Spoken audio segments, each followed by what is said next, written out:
Здравствуйте, на телеканале «Новый век», программа «Вызов 112». В студии Сергей Хайдаров.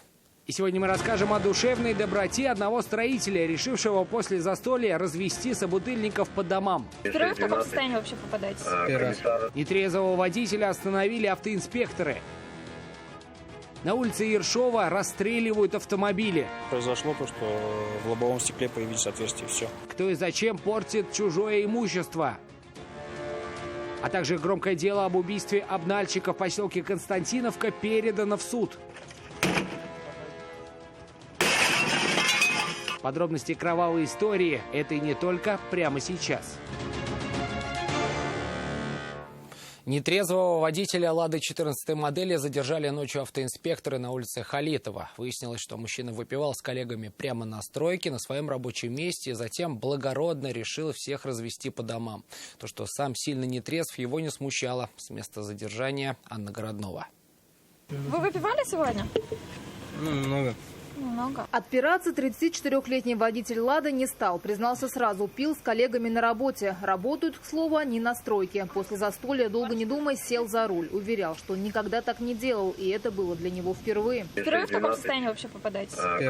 Автоинспекторы остановили отечественный автомобиль для рядовой проверки документов. Как только водитель открыл окно, почувствовали резкий запах алкоголя, исходивший из салона. Коллеги водителя, сидевшие в машине, стали уверять, что пахнет от них. Однако стражи порядка словам не поверили и решили вооружиться алкотестером. Водитель от теста не отказывался. Прибор показал больше 0,7 миллиграмма чистого алкоголя в литре выдыхаемого воздуха при допустимых 16 сотых. Теперь ему предстоит заплатить штраф в 30 тысяч рублей. И в течение ближайших 1,5 или 2 лет, это как решит суд, он не сможет сесть за руль. По крайней мере, законно. Дальше в этот вечер мужчины с коллегами пошли уже пешком. Анна Городнова, Нафиса Минязова, Константин Бушуев. Вызов 112. 1 человек погиб, еще 5 пострадали. Крупная авария произошла в половине 4 утра на трассе Казань-Оренбург. В Альметьевском районе, недалеко от села Нижняя Мактома, столкнулись «Лада Ларгус» и «Лада» 12 модели. Предварительно 35-летний водитель последний выехал на полосу встречного движения, где лоб в лоб столкнулся с другим отечественным автомобилем. В результате аварии оба водителя, а также 4 пассажиров «Ларгуса» были госпитализированы. Предполагаемый виновник позднее скончался в больнице. Как оказалось, мужчина был лишен водительских прав. В крайне тяжелом состоянии находится 43-летний водитель «Лады Ларгус». У него открытая черепно-мозговая травма, ушиб мозга тяжелой степени и перелом основания черепа. В реанимации находится и 18-летняя пассажирка «Ларгуса». 3 человек с ушибами и переломами ребер медики отпустили домой на амбулаторное лечение. Пассажирка отечественного автомобиля пострадала в результате крупной аварии на улице Тецовская. Водитель «Лады» 12 модели протаранил сзади стоящий на проезжей части «Форд Фокус». Свою вину мужчина признал, но не полностью. Почему, знает Ленар Гинатуллин. Поворачивал налево, но не повернул. Водитель «Форда Фокус» рассказал, что видел сам. Нужно было повернуть налево. Остановился, пропускал встречный поток. И в этот момент в него сзади на высокой скорости врезалась «Лада» 12 модели. Удар, говорит водитель иномарки, был очень сильным. Пассажирка «Лады» стала жаловаться на плохое самочувствие. Страдал у него от ремня, просто резкая остановка вот эту.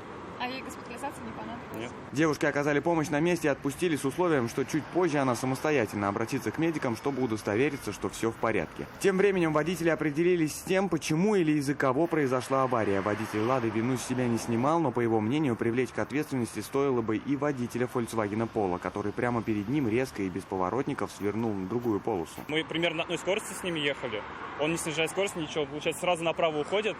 Я от того, что он уходит направо, вижу, что здесь машина стоит, давлю на тормоз и все, врезаюсь. Но отвечать за произошедшее, скорее всего, предстоит одному водителю «Лады». Все обстоятельства еще предстоит установить автоинспекторам. Нафиса Минязова, Ленар Гинатуллин, Константин Бушуев. Вызов 112.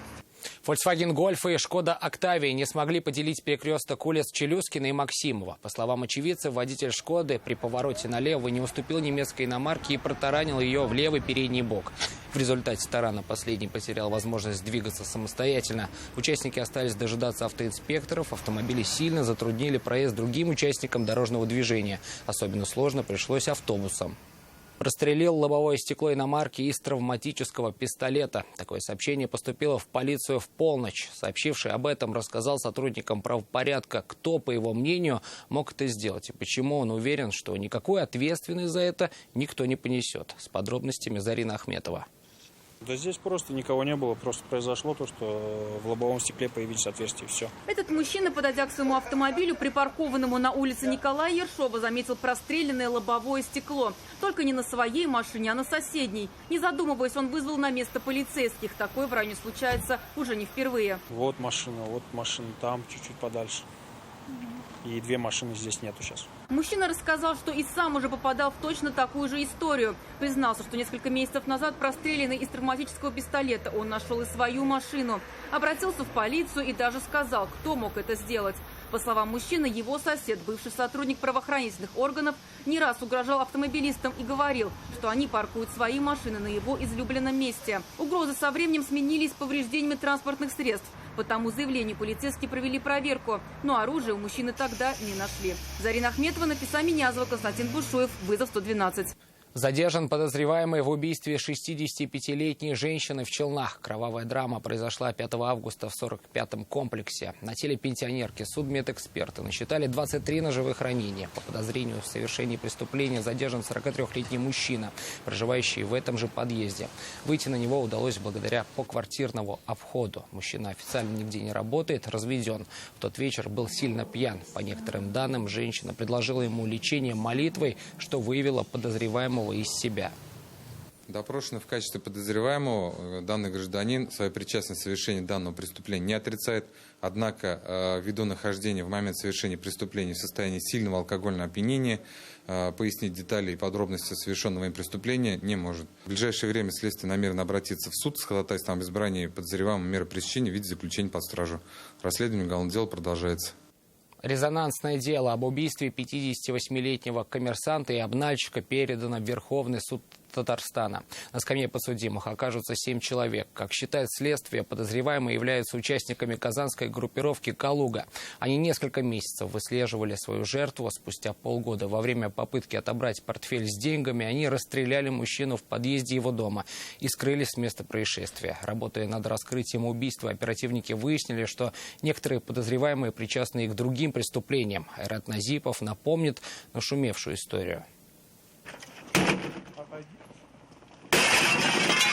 Это кадры из оперативного видео, снятого 22 марта минувшего года. Утром бойцы СОБРа одновременно задержали всех 7 подозреваемых по 6 адресам.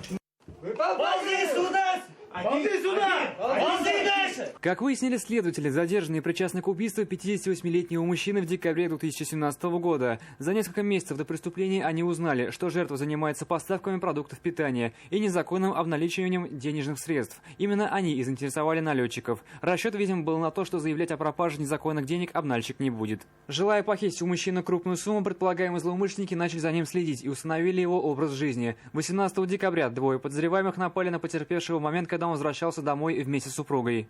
Он как-то накинулся на меня. Я в этот момент пытался выкинуть сумку. Достал травматический пистолет. Справа. Пару раз выстрелил в сторону, 2 раза в ноги. После чего он руки отпустил, я выхватил сумку. Как установили оперативники, мужчину расстреляли из травматического и самодельного пистолета. От полученных травм он скончался на месте. Налетчики же скрылись с места происшествия вместе с сумкой, в которой находились 2 миллиона рублей. Сразу после преступления предполагаемые злоумышленники утопили в Мёше орудие преступления. Бросил травматический пистолет в том примерно направлении, как можно дальше, стараясь его бросить. А вы во что-то упаковывали пистолет? Нет, ни в чем не упаковывали. А Азат, он в этот момент, он где находился? Азат находился тоже внизу. И, вероятно всего, выкинул тоже куда-то в одно из этих направлений свой пистолет. В ходе расследования уголовного дела проделан большой объем работы.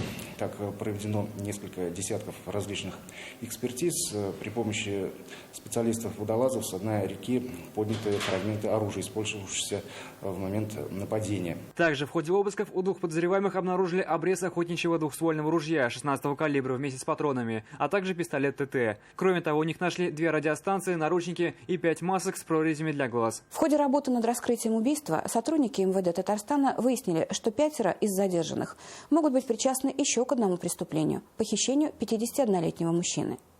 В настоящий момент решением суда все задержанные заключены под стражу. Помимо похищения человека и убийства, подозреваемые в зависимости от роли каждого обвиняются в вымогательстве, разбое, похищении паспорта, незаконном хранении огнестрельного оружия, а также в незаконном приобретении и хранении без цели сбыта наркотических средств в значительном размере. Уголовное дело направлено в Верховный суд Татарстана. Айрат Надипов, Наиль Абдулин, «Вызов 112». Это все, о чем мы успели вам рассказать. В студии был Сергей Хайдаров. До встречи. И не бросайте вызов судьбе. Вдруг она его примет.